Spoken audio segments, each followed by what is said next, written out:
Leong Kong tends to the plants his late wife Annie brought to their home. My wife is a green thumb. She looks after all the plants and the gardens. After her death in 2022, Leong found out he simply didn't have the same touch as she did.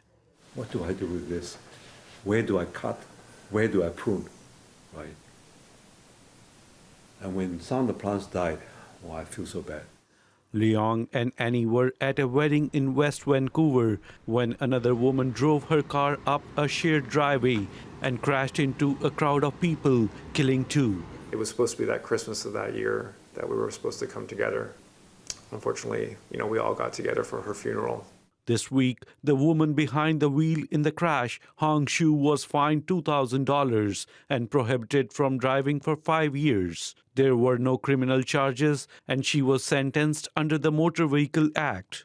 Shock, disbelief, outrage that a charge like that was handed down. The driver pleaded guilty to driving without due care, and defense lawyer Ian Donaldson says she has given up her license voluntarily. Under Canadian law, we don't punish people, generally speaking, for pure accidents. We insist on a blameworthy mental state. The family says such an outcome has inflicted even further pain. She is only charged for a minor traffic offense. So to this day, legally, no one is accountable for her death.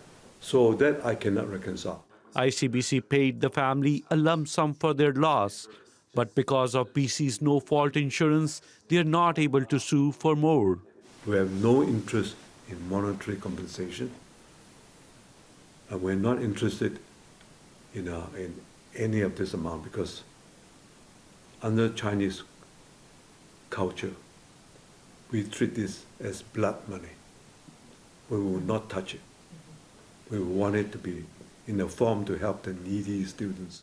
He says they would have used any compensation to fund a scholarship in Annie's memory. Sohrab Sandhu, CBC News, West Vancouver.